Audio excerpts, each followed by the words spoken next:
Hello guys, I hope everybody's doing well today. This is a video that Lisa Klassen actually helped me record. It's a video on my cancer journey this far. She's trying to get her YouTube channel going. She's brand new, so if you guys could hop over, link in the description below and follow her along. She's a self-coach. Um, and has a very powerful messages to share with everyone. I've had quite a few conversations with her, and she's brilliant. So she has a lot of good positive messaging to share and keep everybody on the right track. And again, sorry for not getting any videos out the past week. I've been extremely sick. I'm just feeling better now, and I have a bunch of stuff lined up this week. So it should be an exciting week. Take care. How Well, could you benefit somebody that's struggling? for me, I think just, I was asking myself that as you were talking and we had our conversation before, and really, like, you're doing amazingly well.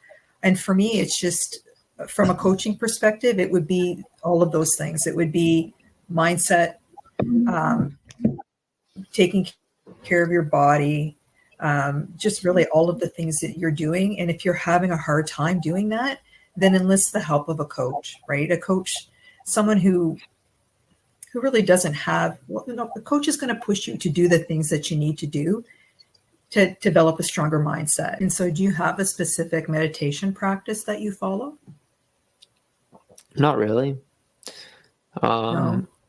When I have free time, I tend to just every day or once or twice a day, I try to I make sure I have time set aside to do some meditation, but I don't really follow a specific practice. I close my eyes and just let my mind wander. Sometimes I do Wim Hof breathing.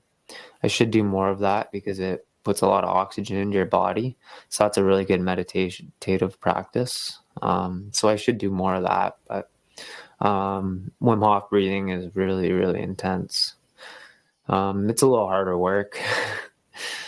But yeah, no, I just once or twice a day, I just make sure I put aside some time to meditate. Welcome to the channel. I'm Lisa Klassen. I'm a lifestyle coach and consultant, and I'm joined today by Jason Watson, who is currently, he has been diagnosed with esophageal cancer and is on the channel today to talk to us about his journey, how he's overcome the obstacles, developed his mindset, and just the path that he's gone down. Jason, I want to thank you for joining me today. I really, really appreciate it. I know we had talked on the phone a couple of weeks ago about doing this podcast, and I'm really excited about it. I enjoyed our conversation, and I will be looking off screen from time to time just because I have so many questions coming from that, and I want to make sure that I get them to provide the most value for your audience and for mine as well. So how are you today, Jason? I'm doing really well. Had a rough night's sleep last night, but other than that, I'm doing pretty good. Good. And so I'm going to take you back. So you were diagnosed with esophageal cancer, stage 4, about a year and a half ago now. Is that right? Yeah, it was January 26th, I believe, 2023. Everything was going good. My wife runs a hair salon. We have 12 or 15 employees there, and I'm in financial services. And so we were busy, always working, always on the run. And all of a sudden, my wife couldn't cut hair anymore, and I couldn't keep up. I was doing the books at the salon and stuff, helping her with that stuff as much as I could. And all of a sudden, I couldn't do anything. And after being diagnosed in the first coming weeks in February, I did internal radiation on my esophagus. There was a 6.5 centimeter tumor there, and the cancer had spread through my whole body. It was in my spine, my liver, my lung, my lymph nodes, and my pancreas. So it metastasized all over my body. They told me I had 3 months to live without no treatment and 12 months to live with treatment at the time. And so in February, it started that internal radiation. And between time being diagnosed and the end of February, I spent more than 2 weeks in the hospital on pain meds, and they had put me on a pain pump. So I had gone from life being completely normal with no symptoms to laying in a hospital bed for the first 2 out of the first 6 weeks and a pain pump attached to me permanently. That kind of is how my journey began, and it was just completely unexpected. The reason they caught it was because a lymph node in my neck had popped out on one side and not on the other. I had been sick over Christmas and didn't recover from it. So I'd gone into the walk-in clinic in the first week of January, and they had said it was a bacterial infection. So they gave me antibiotics. And then the lymph node popped out end of January, and they said go straight to the hospital. So that's just a little general background on how my journey began. And so looking back, so you said, like, looking back, when you experienced those symptoms over Christmas, like, was there a part of you that said something's not quite right here? Or were you like totally blindsided? Totally blindsided. Totally blindsided. Totally blind. And so when you received that diagnosis, like what was the thought that went through your head? You can't put words to it. It just crushes you, and you're telling your parents and your friends, and they're crying, and they're really struggling with it, and you're struggling with it physically and mentally pretty quickly. And next thing you know, you have doctors telling you you're going to be dead in a short period of time, and you got a couple kids and an awesome wife, and I really love my life. I still love my life even more now than I did back then, probably. But it's just, there's no words to describe how deep and dark that goes. And right away, like, there's no deeper depression than that. So you immediately felt crushed. In how long did that feeling of did you feel hope or inspiration immediately, or like when did that change for you? When did that dark feeling of being like crushed, like soul crushing, despair, I guess would be the word that I would think comes to mind for me, having received that? It didn't really go away until October, when I was approved by Health Canada to do psilocybin with a doctor under a guided experience with a professional guide legally through Health Canada. That really changed it for me. But up until then, it was a roller coaster ride. I spent most of February in the hospital. Then by March, I was on the pain pump still, but they'd started chemo. And when they had started the chemo, my blood work wasn't sufficient enough for them to proceed. So I had to do some blood transfusions and things. And even still, it was a pretty big risk. So I told them just to give it to me anyways. And then I started to get better from there. As I was healing with the chemo, things seemed pretty good for a bit, actually. Just 1 second. Things seemed really good with the chemo, like through, I'd say, May, June, July. I was getting better and better. The cancer was shrinking. Everything seemed like it was going really well.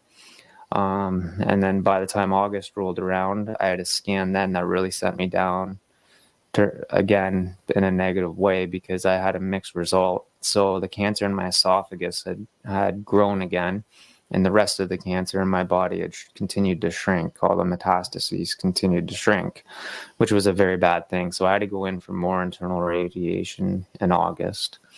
And that really tore me apart, because everything had been going so good. I thought, forget what they say, maybe I can beat it. And everybody kept saying, stay strong, you'll beat this, and you can do it. But to be honest with you, it wasn't helping at the time. And, you kind of just block it out of your head. I'm going to beat it anyways. And and then all of a sudden you're crushed with bad news again. And I know a lot of people that I've met going through chemo, that I've met at the oncology unit now, that have become very close friends.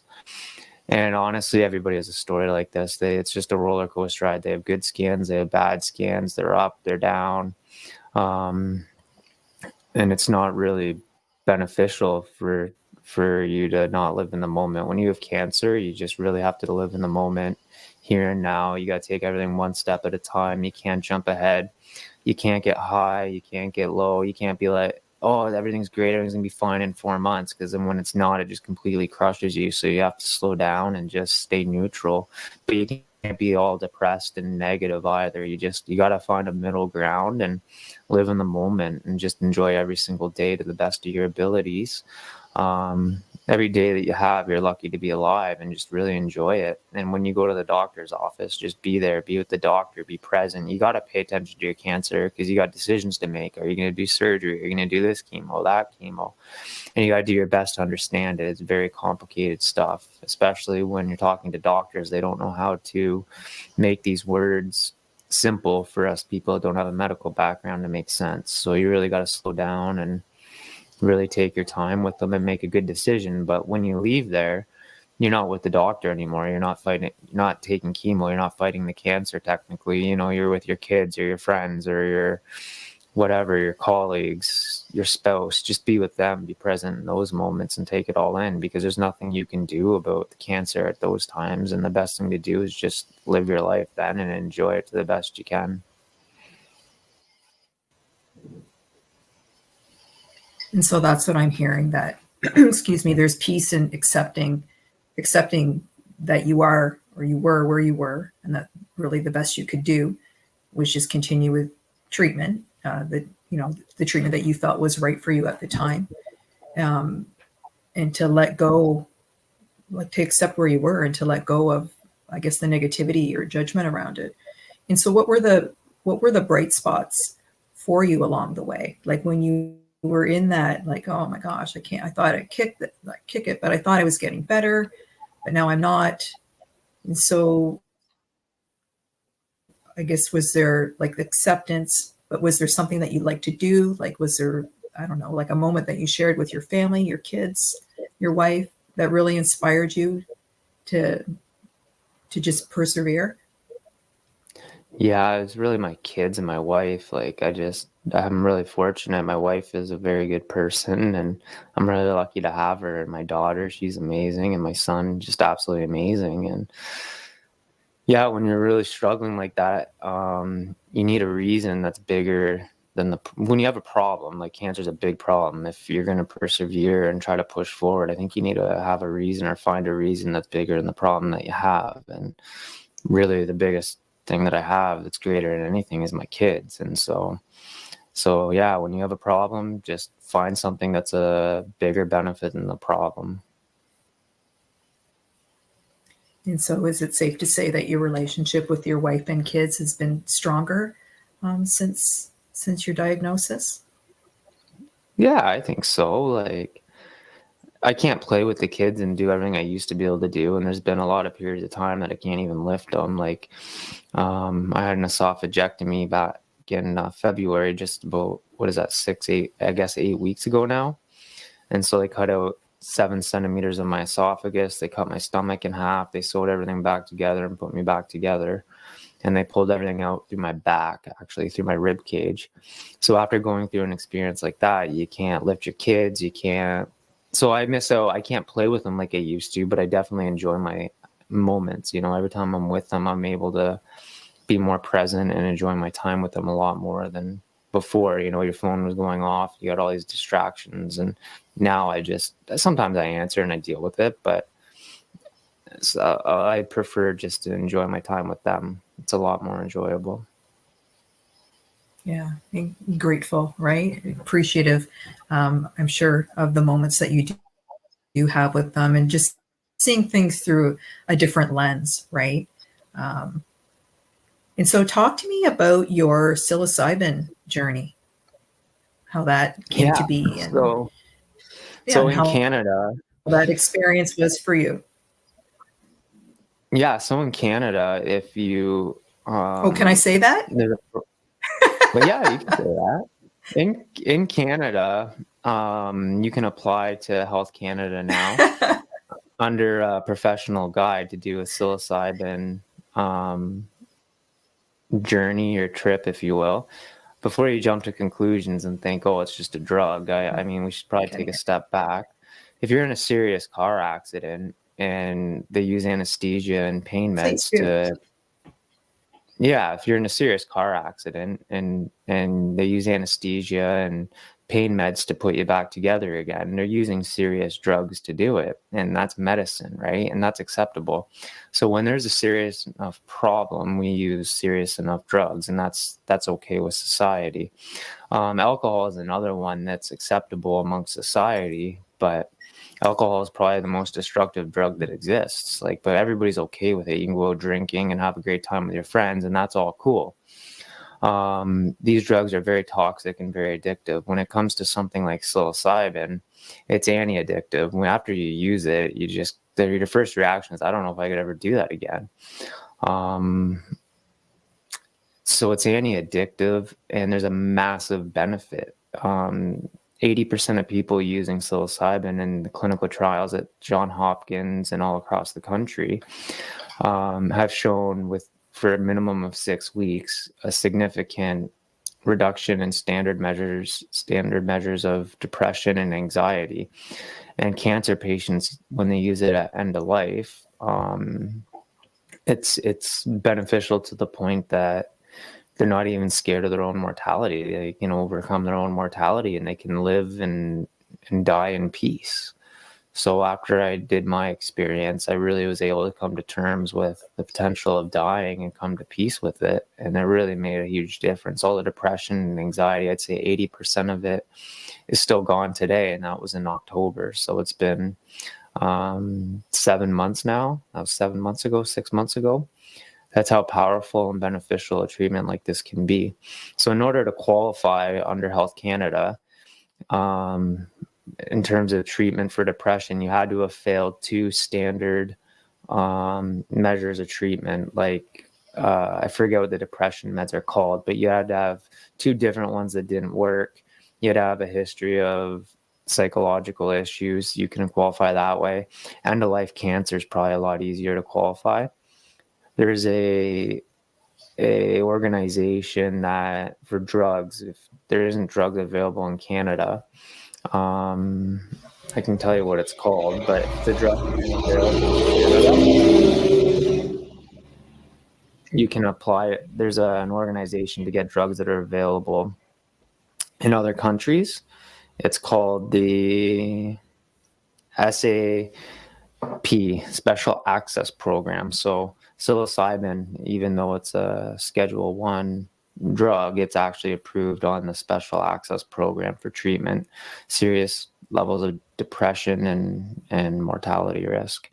And so this is done with a guide. A guide facilitates it. It's not like you're just taking this psilocybin, which is the active ingredient, magic mushrooms, but we call it psilocybin. You're not taking this medicine and just going to a bar or a club or a concert. This is a medical procedure. I mean, it can be pretty fun probably, but when you're dealing with serious problems like cancer, it can be pretty scary too. And so the minimum requirement under MAPS Canada is that they do 1 session with you before the actual journey, where they screen you, they look at the medications you're on, they figure out what will interact with the medicine that you're about to take. They talk about your goals, what you want to accomplish, and that you set your intentions for the experience. So that's kind of the first meeting. Mine was with a psychiatrist. Sorry, mine was with a psychiatrist and a medical doctor. I had 2 of them, and they actually did 3 meetings with me ahead of time to prepare me for the experience.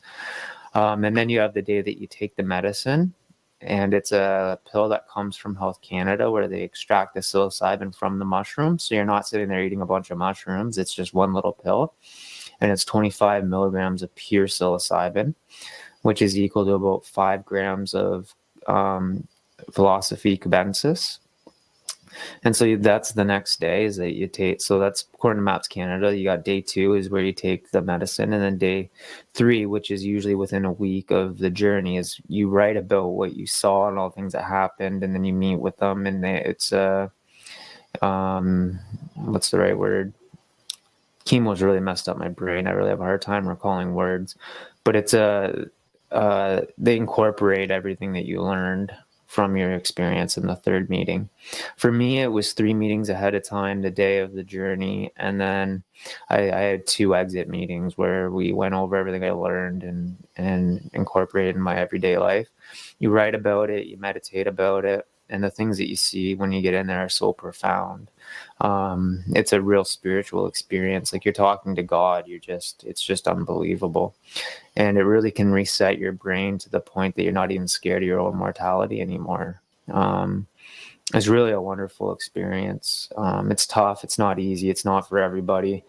There are some risks if you suffer from schizophrenia, maybe some heart issues. I'm not really sure. But that's why you do it legally, and the doctors screen you and make sure you're safe.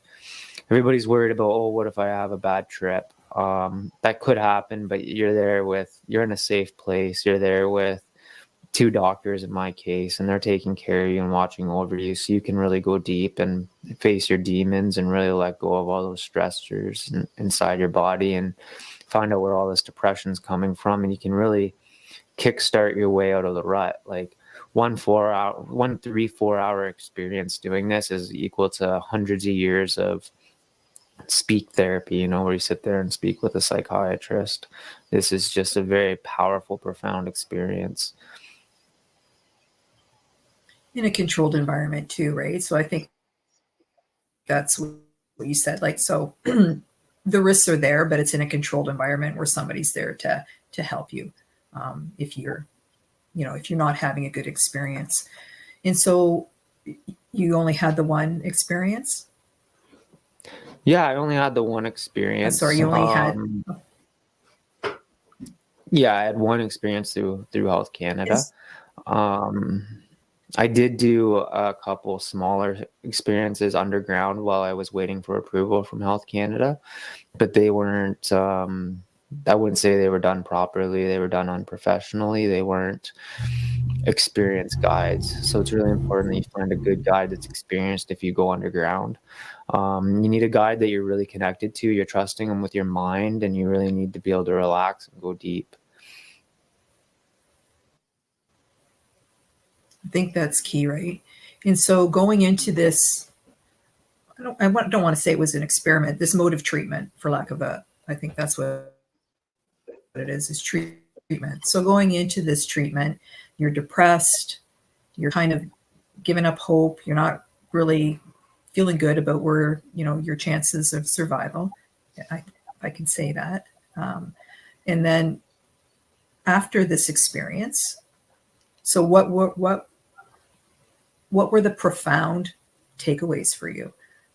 Like, you can describe your experience if you want. I know that you've gone through it before on other podcasts. So if you don't want to go through that again, I get that. So like, what was the takeaway? Like, your mindset going in was not good. Your mindset coming out of it, your takeaways, the things that you just knew were truths in your heart afterwards. Yeah, I saw, well, when you're done, like, it was just instant relief, instant gratitude and joy for everything that I have, and love and connection to everyone around me. It was instant. Couldn't wait to get home and just give my daughter a hug. And it didn't matter at that point if I only had 3 months left or 6 months left or a year left. I still had today. Like, I got to go home and give my daughter a hug. Like, what better?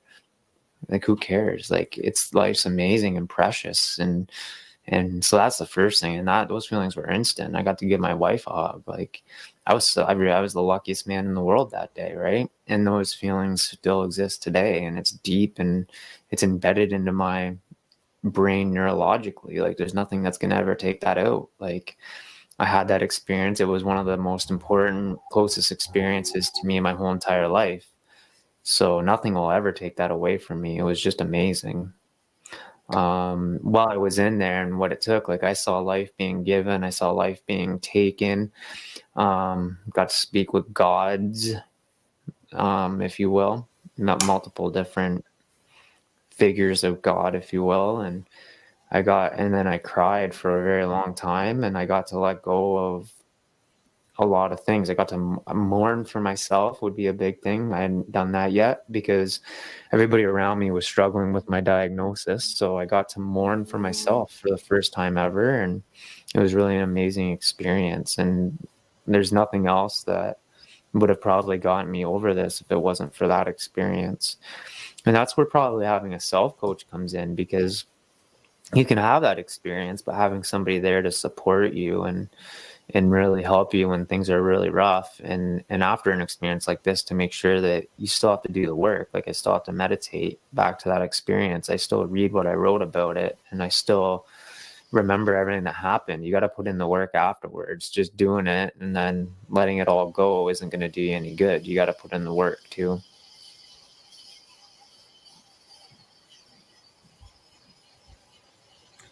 And so, do you think if you hadn't had that experience, do you think you would be in the headspace that you are now? No, never. You Yeah.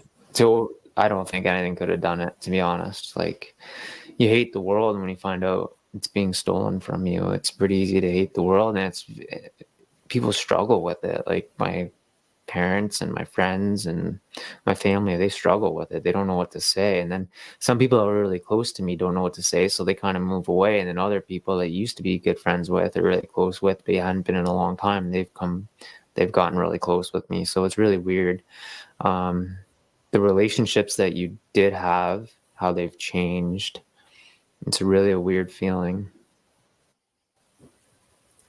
And so there are a couple of things that you said that I would like you to expand on. That life is precious, which I get that. And I think you already knew that it was precious before, but was there, I guess, just a newfound appreciation for the life that you did have going forward, regardless of whether or not it was short or long.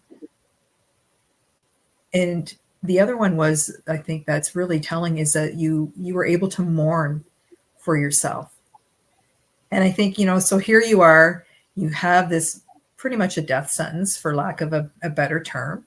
And all the people around you are really worried about I wouldn't say how it's impacting them, but they're mourning for you. And you're so worried really about how they're being impacted by all of this. And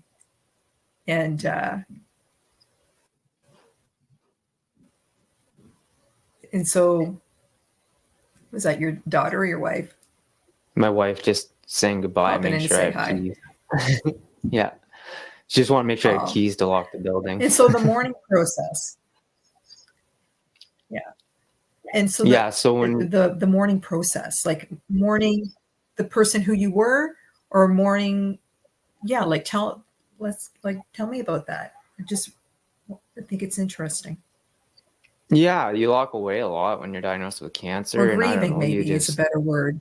yeah, grieving, yeah, mourning, like both.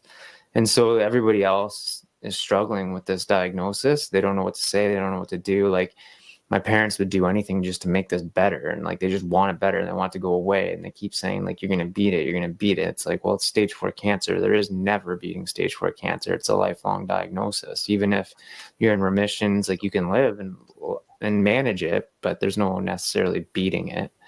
And so you're always trying to just put it off, and you just lock it away, and you don't actually get it.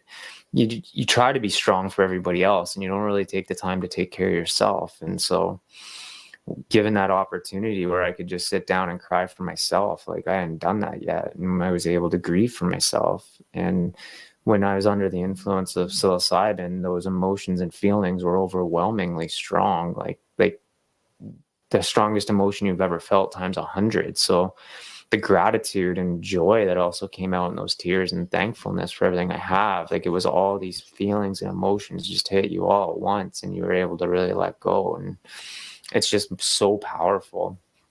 You wouldn't understand it unless you did it. I think, like, this is a very powerful medicine, and it has extraordinary benefits that can really help a lot of people that are depressed, anxious, dying.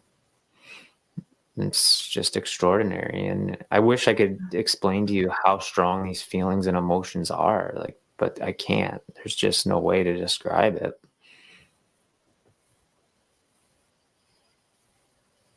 Well, I think there's healing too in that grieving process, right? Like just the, and as a man too, like, oh, you're not supposed to cry. You're supposed to be strong. You got this. You're going to kick it. We're not going to talk about it. It'll just go away. And to Yeah. have that space where you can just really break down and say, hey, you know what? Like, I'm not really cool with it at this moment. And so speaking of taking care of yourself, so you've had your journey, you come out the other side, you're grateful for your life. What's next for you? Like, so what was the next, like, did you So come out with a yeah, new sense, like a new list of like, okay, these are the things that I want to do, that I have to do. Like, here's my to-do list for my no, time. not even a to-do list. I was just at No? peace with everything, and I was at peace with myself, and everything was good, and things were up and down from there. So that was October. So like I said, I had the internal radiation again in August. I had those mixed results, and then my following scan from there was no change in the cancer. So that was a good scan. I think it would have been 3 months. So end of July, August, September, October. It was around the same time I did the psilocybin. And then in November, I started having allergic reactions to the chemo. Mentally, I was fine. It didn't matter. Any of the cancer wouldn't grow. And if it did, it was what it was. Like, I couldn't control it, and I was living in the moment. So there was no change in the cancer again. Allergic reactions to chemo, so I couldn't take chemo anymore. I was lucky enough that I could take some immune therapy. And then over Christmas, I choked on a cucumber on Boxing Day at my mother-in-law and father-in-law's house, and I started to hemorrhage and bleed out of my mouth from the bottom of my esophagus. And then that kind of takes us into January. I spent a week and a bit in the hospital there. They went in and temporarily stopped the bleeding. Then they did a little bit of external radiation. At the beginning, they said no chance of surgery.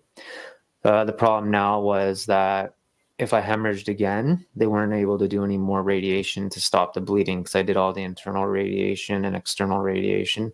The radiologist said my esophagus would just turn to mush if I did any more, so there was no more to do. So they sent me to a surgeon. So I had one in case I hemorrhaged out again. And the surgeon ended up saying, hey, I'll do surgery now. Let's just do an esophagectomy now. You're in the best shape you've been in so far since cancer. So let's take care of it.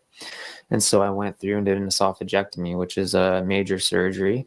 It's as big as it gets, really.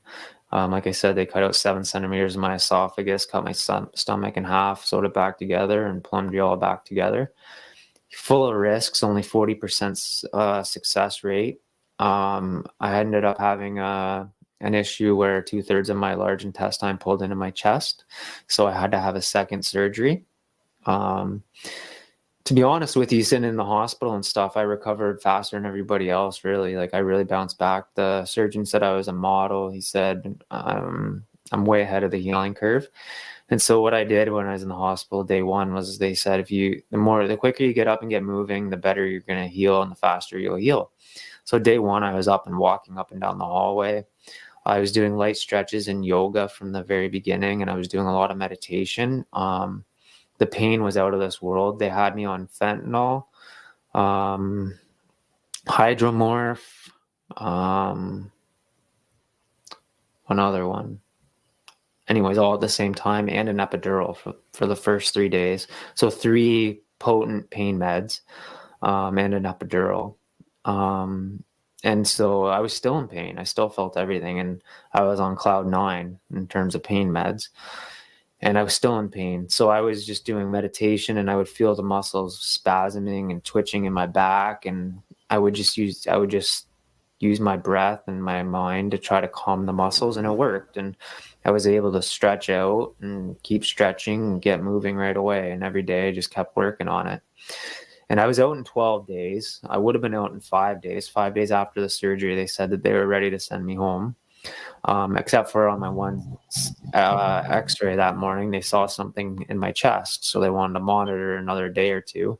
And then it got worse and worse. And that ended up being the large intestine pulling into my chest. So they had to go in and fix it. So the second surgery was 2 hours. The first surgery was 5 hours, and it's major surgery. So, yeah, so that kind of brings us to today. So I'm recovering now. I started working out. I have a trainer that comes over. I'm on keto diet. Been on keto diet a majority of the past 6 months, probably. Like I did carnivore, I do keto.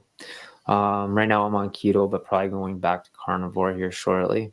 There's huge benefits in metabolic therapy and in cancer. When they diagnosed you with cancer, it was Otto Warburg that discovered the Warburg effect, and that's the uptake of glucose into the cancer cells. So in the presence of oxygen, cancer cells will still uptake glucose, and glycolysis occurs, and they basically ferment in the sugar. They don't need oxygen. They don't use oxygen like the rest of your healthy cells do. And so Otto Warburg proved this in the 1920s. He won a Nobel Peace Prize. Dr. Thomas Seyfried's expanded his research ever since then.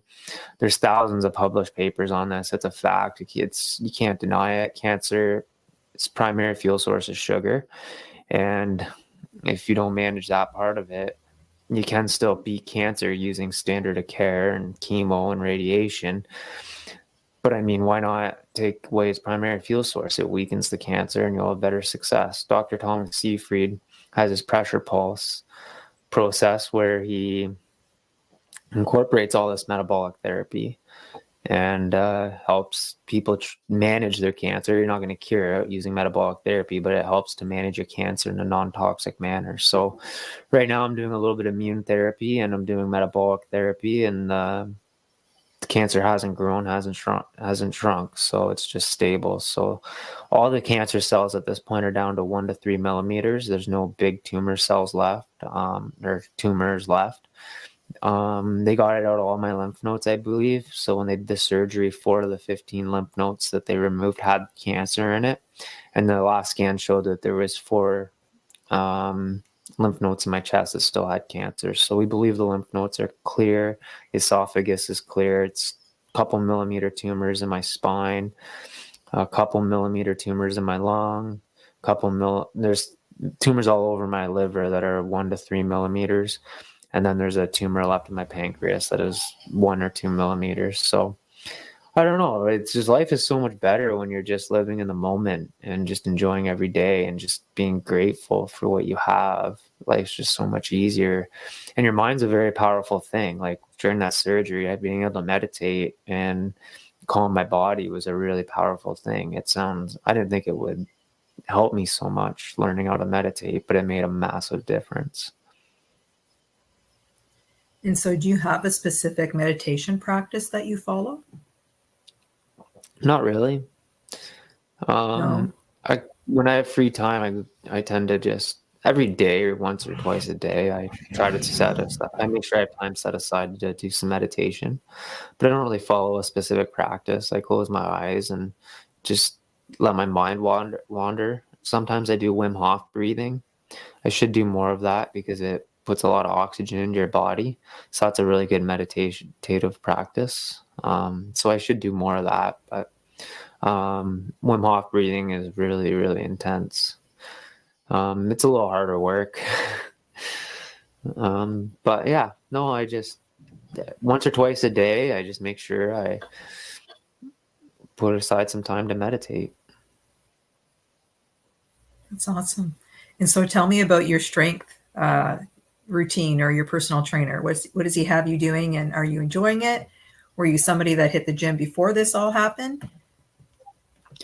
Yeah, I played junior hockey growing up. So I was always active. I ran a lot. So I was always in the gym. I was always active, always doing things. Right now, my personal trainer has me doing simple exercises like push-ups, like 12 push-ups. Like I used to be able to bang out 100 push-ups. Now I struggle with 12. Squats, bench press, arm curls. But it's all lightweight. Struggle with one. Yeah, struggle with one. But yeah, it's just lighter weight, doing just 10, 12 reps. And then I crashed for about 4 hours. My hemoglobin's still really low.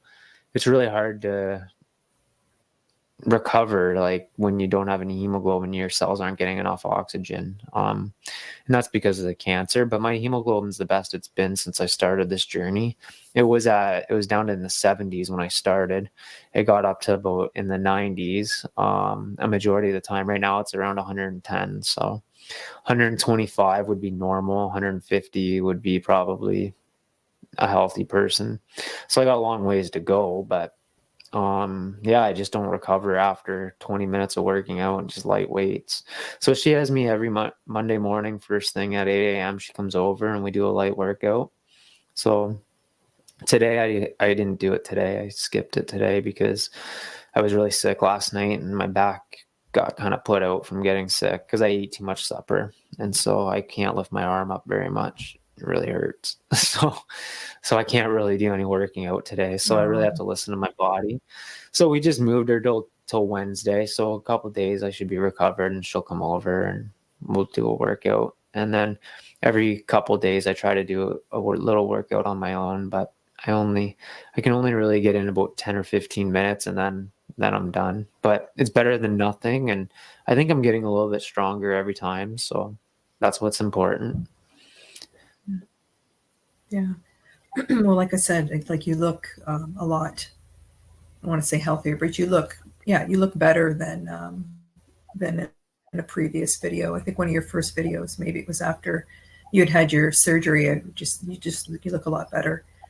You seem happier. And so just getting back to the hemoglobin thing, like, so how do you get that up?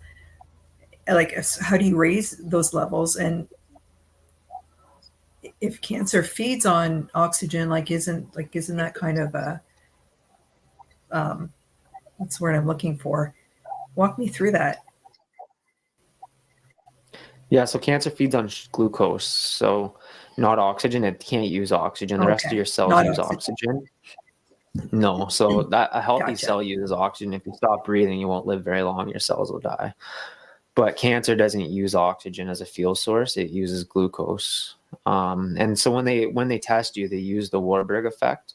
When you do your CT scan, they inject sugar contrast into your body, and the sugar lights up because it soaks up all the sugar and it goes crazy. So it lights up so they can find the cancer on the scan. Yeah, so when it comes to oxygen, I don't know. Your hemoglobin has to do with red blood cells and stuff. I'm not really sure, but when your hemoglobin's low, you can hardly walk 20 steps and you feel like you're gonna faint. I've been there, done it. It's really a horrible feeling. When it's kind of where I'm at now, I have some energy, but like I said, you just don't recover. I can walk now pretty far distances. Like I can go golfing with my friends and stuff out with where it's at. Can't be looking for my friends' balls because they like to lose them a lot. But I always keep my ball on play. I'm much better than that, of course.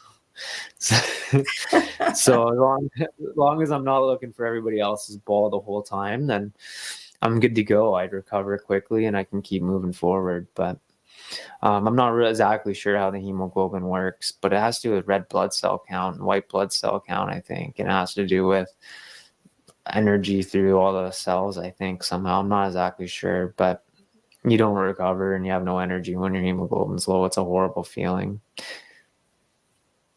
Yeah. No, I was just wondering how one would increase that. But your diet's working for you. You're feeling a lot better. Yeah, from the diet that you're taking now. Or yeah, you can take iron. You can take iron supplements to increase your hemoglobin, but it's internal. It's in your body how it produces blood cells. So there's nothing you can really do about it. And when it drops like this, it's from the cancer. So, and I don't know why. It's probably because your body's fighting the cancer. It can't produce enough white and red blood cells fast enough to manage the cancer. That's probably why. Got it. And so what are the benefits that you've found so far? You said that you were on keto versus carnivore. Do you prefer the one? Like, is there a reason why you're switching to carnivore? Oh, carnivore is amazing. I would recommend, even if you don't have cancer, everybody tries it. Like, it may not be for everybody, but once your body after the first couple of weeks gets into ketosis and you're on carnivore diet, it's just so clean. Everything about it, your energy levels are so stable. All the inflammation in your body goes away. There's a lot of doctors on YouTube, like Dr. Sean Baker, Dr. Shafee, Dr. Ken Berry, Dr. Salandino. There's all kinds of these doctors that have talked about carnivore diet. And plants, there's a lot of toxins in plants, and everybody thinks like fertilizers and pesticides, but like, no, that's not what they're talking about. Vegetables have natural poisons in them to deter animals from eating them. And so there's like cyanide, all kinds of things that you're eating when you're eating vegetables, and everybody's under the impression that they're healthy. And I'm eating vegetables right now. I have a big vegetable garden. Like, I'm a big vegetable eater. I love vegetables. That's like one of my favorite foods, but I also love steak and eggs. But when you go to just beef, like high fat, animal fat, which they now have said that saturated fats aren't bad for it, and butter, lots of butter, your energy levels are just so stable and consistent. The inflammation in your body goes away, and your energy and your focus is so much better. Like, and all the reports coming out, like if you look at Homestead Howe, he's got 200,000 followers, and all of the people that have switched over to carnivore diet have just yielded massive benefits, and all kinds of things that are being not cured, but like gone away. Like Jordan Peterson's daughter's on strictly ribeye only diet, and she has osteoarthritis, and it's gone. And she had I can't remember, but she had a few joint replacements. Can't remember if it was elbows or hips or something, but like when she was 16 and 18 and stuff. And then Jordan Peterson went to it, but he was eating salads, so he was on keto. And as soon as he cut out the salad, same thing, all the stress and depression went away, and all the inflammation and pain in his joints and muscles went away. It was extremely healing for him. There's a couple doctors at Harvard University, Dr. Georgina Eady. I don't know if I have that first part right. Georgina Eady, and Dr. Chris Palmer, and they're psychiatrists, and they're using keto-based diets to treat things from schizophrenia to depression to anxiety at a significant rate too, like 9 out of 10 success rate. Dr. Chris Palmer said on a podcast with Jordan Peterson, like 9 out of 10, that's pretty good. It's a pretty good success rate. So yeah, that's amazing. Yeah, and that's just a keto diet. But as soon as I eat plants, honestly, I feel the inflammation in my joints. You just don't feel as good. You get a lot more bloated. I can't get nearly as much enough energy in my body, especially now that I have half the stomach capacity. 1 pound of ribeye has 100 times the nutrients of 1 pound of kale. So I need as much nutrients dense food as I can get. And ribeye has the most nutrients of any food that you can eat. It's really a superfood. A lot of doctors talk about it. You can find them on YouTube that have spoke out about it, that recommend that. So yeah. And so prior to your diagnosis, were you following any specific regime, or were you just kind of like meeting, just like how most people eat, like fruits, vegetables, meat, or were you on keto before this, before your diagnosis? I was eating everything, whatever I wanted. Standard American diet, but like we eat healthy. We cooked at home. We have a big vegetable garden. We barbecue a lot, like made homemade hamburgers and things. But I was eating carbs and all that junk and processed foods too. And like I was eating out when I was on the road a lot too. I would eat McDonald's and stuff. Regret doing all that now, but I don't think it would have made any difference. Esophageal cancer in a 36-year-old is extremely rare. Yeah. It usually doesn't happen until you're in your late 50s and 60s. Like, it's extremely rare in young people. So I just had bad luck. Don't know what caused it. But it doesn't matter anyways. I have it now, and I just got to move forward. Yeah. And so what is the message that you would like to get out to people now? Like, what are the things about your journey that you would like more people to know about? Yeah, if you don't have cancer, take care of yourself and just live in the moment. Enjoy your family and loved ones. And everything may seem fine, but nobody knows how much time they have left. So if you don't have cancer, just I wish you could live like I get to live now and just enjoy every single day. Just live in the moment. Those moments are precious. If you do have cancer, Dr. Thomas Seyfried, look up his work on metabolic therapy. Look at psychedelic psychotherapy for the mental side of things. That's a very important thing that could do could have a lot of benefit for you. Really just take everything day by day. Don't get high, don't get low. Like, I can't stress that enough. And when it comes to, if you are just diagnosed, don't race out to tell everyone everything, because things can change so quickly. Let people know you have cancer, let your loved ones know, but don't give them all the details unless they're very close to you, like close family, like your wife, your kids, your parents.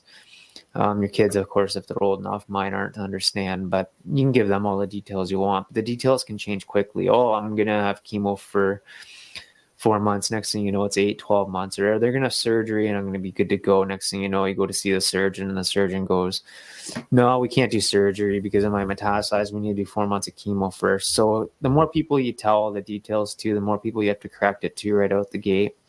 I think that's a pretty big deal. That's pretty significant. If you're fighting cancer for a while, really look at Dr. Thomas Seyfried, please. Like, I beg of you. I'll go back to that. Like, the guy really has positive work. Like, he really can help you manage your cancer, and everything you're doing is working. Keep doing it. Like, standard of care is great, but there's more you can do. And believe me, you'll feel a lot better. Like, when you get your diet right, you have so much more energy, even going through all the chemo and radiation. And your mind and your focus is so much greater. And so, yeah, that would be my biggest things that I would recommend to people. And just enjoy every moment, just no matter what, no matter who you are, just love your life because you're lucky to have it. And the I guess one or two things that have really, what I'm hearing is that your mindset, like acceptance of where you are, gratitude, your diet, as in taking care of, like, eating healthy or eating in a manner that helps you be stronger, and working out, exercising. Any other hacks that have helped you in your journey? Exercise probably a big thing. Dr. Shafee talks about like sprinting. Like, sprinting is a really athletic thing. It takes a lot of athletic power to be a good sprinter. Long distance runners, yeah, that's fine. But if you want to be real athletic, you should do sprinting. And so I want to get to the point where I can do short distance sprints, like really hard sprints, but my body's not there yet. But that's my goal with working out. I want to get to that point. And I also want to do a fast. Don't overlook fasting. There's a lot of benefits and good case reports on fasting. Because like, I'm not very big. I've lost a lot of weight because I couldn't eat for a year.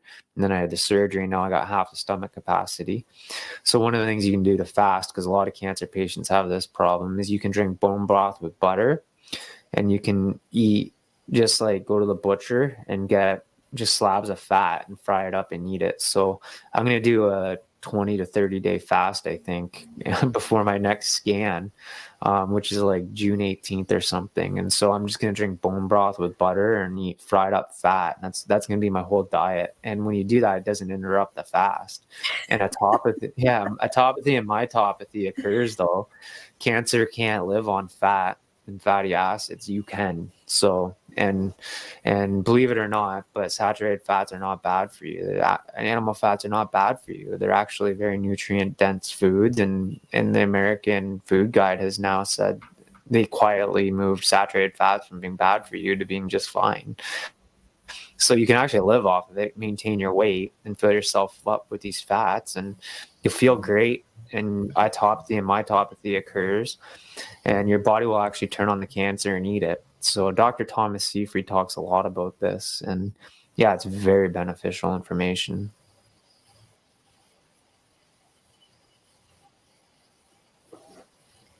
So kind of off topic, like, so how, when you say you fry up fat, like, what does that look like for you? Like, do you deep fry it and it gets crispy like a chip, or what? I don't know. I haven't done it yet. I'm going to do it with the fast coming up, the fat part. But I'm assuming it's like a piece of bacon. You take bacon and just fry it up on a frying pan. I think it's going to be like that. Yeah. Or like maybe on the barbecue. I don't know. It'd be When greasy you and do like it, great. Good. make a video of it.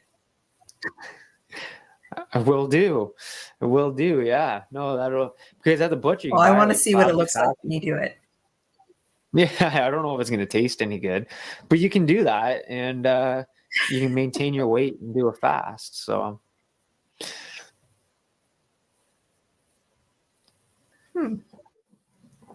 Good to know. And so tell me about the 3-leaf clover. Tell our audiences of the story about that. I think it's a beautiful story. Yeah, so my daughter, when I came home from the hospital, when I was first diagnosed, after a week, I was wearing my Lucky golf hat. It had a clover on it underneath that said Lucky Strike or something underneath of it. Lucky, it said.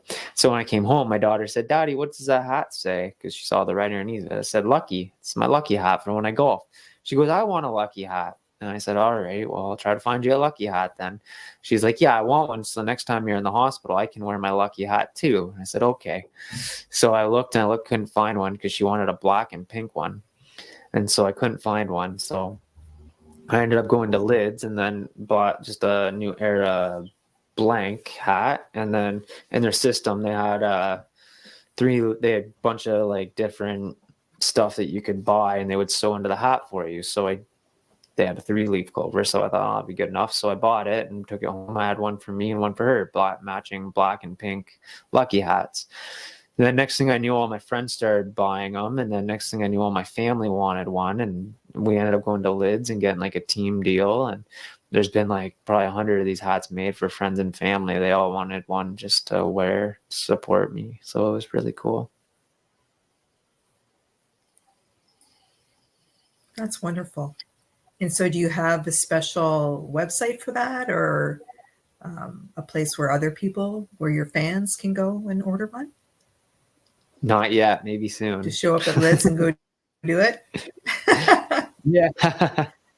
Maybe soon. And so what else is what's on your horizon? Yeah.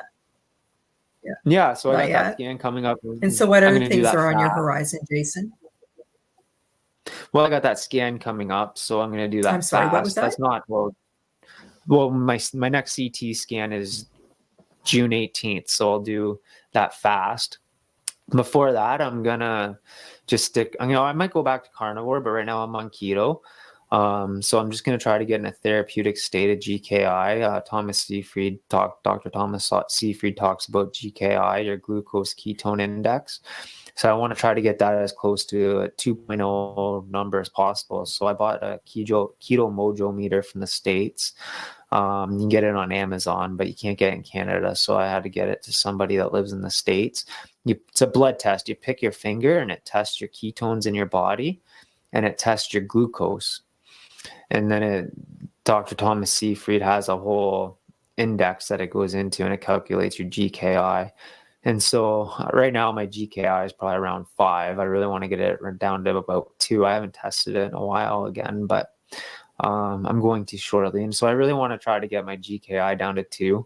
In my diet, I'm still having a few bad things. Like I still use ketchup, which I should stop. My wife can make homemade mayonnaise, just use that instead. Like it's so hard to be on keto. Like you want a hamburger, well, you're not getting a bun. You can put cheese on it, but then you don't get to put anything really on it. So like you could use homemade mayonnaise though. Like my wife makes it with real eggs and whips it all up. So I mean, I could do something like that. There's no sugar added. I think there's a little bit of sugar in eggs, but it's still nothing compared to buying mayonnaise, right? So I got to get the last little bit of sugar out of my diet, like I said. So like ketchup and it's really dressings. A lot of dressings now my wife makes homemade, so they don't have any sugar or anything in it, but I'm still using ketchup's the big one. I just got to get rid of ketchup. It's so bad for you. But yeah, so my goal is to get my GKI in order, and then I want to do the fast. And I want to have a good scan. Those are my goals. We have a camper that we have a seasonal site, so we get that May 1st. So I want to spend lots of time there this spring and summer with the kids and my wife, and just enjoy our time. yeah, I don't really have any other goals other than that. I just want to be with my family. That's it. And my friends. I want to golf. I might make some podcasts like this. Yeah, that's about Enjoying it. everything. Yeah. And you're talking about some podcasts that you have coming up. Are you in a able to share what those podcasts are? Maybe not yet, because I want to make sure they happen. But yes, I have some pretty cool Not yet? special Okay. guests. Yeah, I have some special guests lined up. I just want to make sure they happen first before I don't want to promise and then something happens and they change the date or whatever. That's what I'm worried about. But I have some pretty cool special Gotcha. guests lined up. So where can people? Oh, sorry, I didn't mean to interrupt you. So where can people find you, Jason? Yeah, my YouTube channel. We can put a link to in the description below. They can find me there. And then if I put anything on my So just YouTube Jason channel, Watson? yeah, right for now, it's Jason Watson. I'll put a link in the description so you can look right there. Are you on the socials?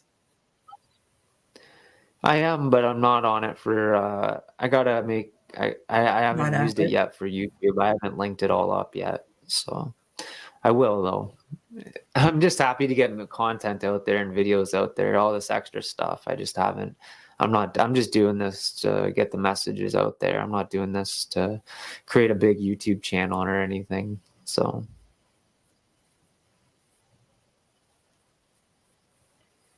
Is there anything else you'd like to either one of our audiences to know before we sign up? Last thoughts, words of wisdom? well, Lisa, you're a self-coach. So how could a self-coach help somebody going through cancer? What like you've heard my story. How could you benefit somebody that's struggling? For me, I think just, I was asking myself that as you were talking and we had our conversation before, and really, like, you're doing amazingly well. And for me, it's just from a coaching perspective, it would be all of those things. It would be mindset,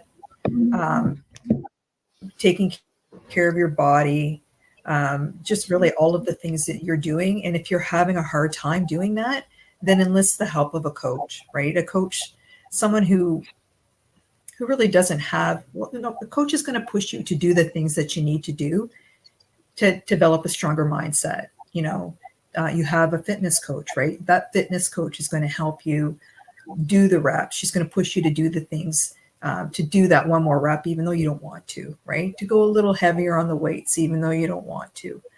And so for me, lifestyle coach is just that. It's working on mindset, healthy habits. Just helping you achieve your goals. So it would be, for me, like, what are your goals? What do you want to accomplish? And how can I help you get there? Because I'll help you get there and I'll push you. You might not like me because I will hold you accountable for certain things, but that's my style. And I just want to, again, thank you for spending time with me today. This has just been such an inspirational, wonderful conversation. And I just see like a tenacious desire to live and make the best of the time you have. And I think you're amazing. And thank you for your time. Thank you very much. Thank you very much. Thank you as well. We'll talk soon. Have a good day. Okay. Okay. Bye.